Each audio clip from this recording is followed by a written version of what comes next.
Hi guys! Good morning! Hello mga ka-LM! For today's videos ay magluluto tayo ng Pakistani food, which is, it's called Sabak Kabuli. Yeah. So, lagyan muna natin ng sibuyas at ginger and garlic paste, this one. At nagpupukpok na rin ako ng cardamom.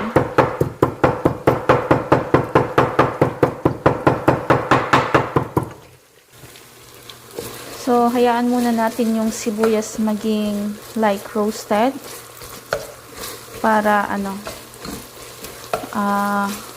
yung lasa didikit.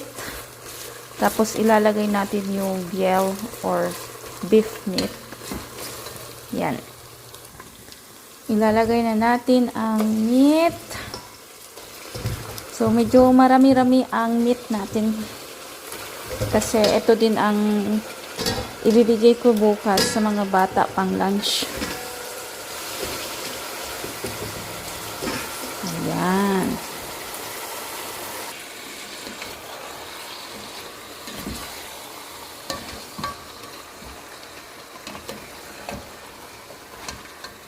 So, susunod ang ilalagay natin mga sangkap, which is ito yung mga sangkap mga ka-LL.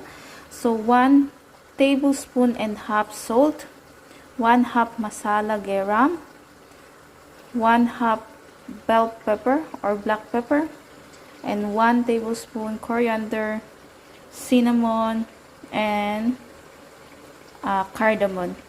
Ayan. So, ilalagay na natin. And then, tubig.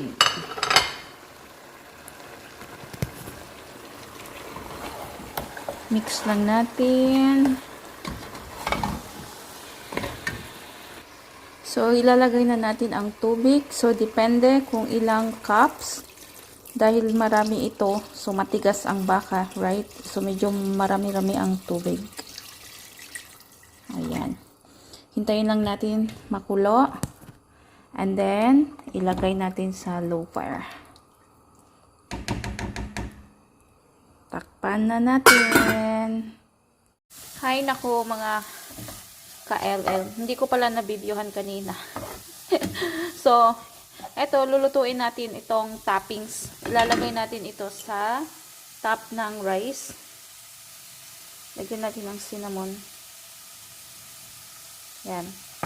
So, ang ingredients nito is carrots, raisins, sugar, cinnamon, and syempre, mantika.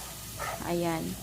So, hintayin lang natin ito malambot-lambot konti yung carrots and then ready na to sa toppings. Yung rice natin, hindi pa luto. So, mamaya pa yon.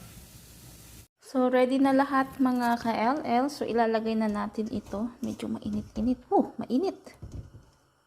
There you go.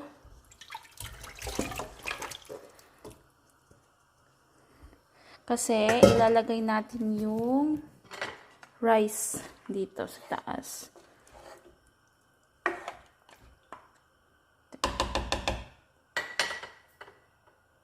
Ayan.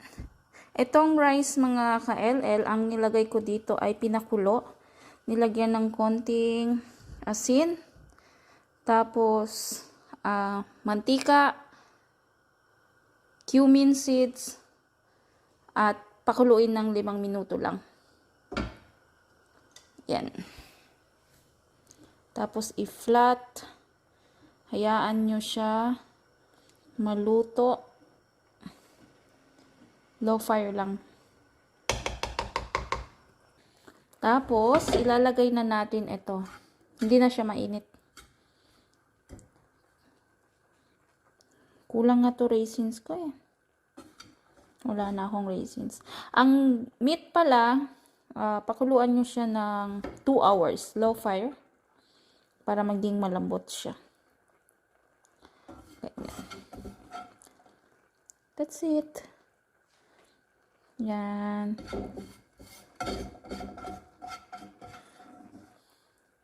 Yan. Tapos, low fire lang para hindi matutong ang puwetan. Wait lang talaga. Yung kanin sa baba. Ayan. Tapos, takpan. So, buksan natin to dito sa kabila. Dito tayo maglagay dahil medyo, ayan, maliit lang ang apoy niyan. Kaysa dito. So, ayan. Ayun lang mga ka-LL. Maraming salamat sa panonood. Bye-bye!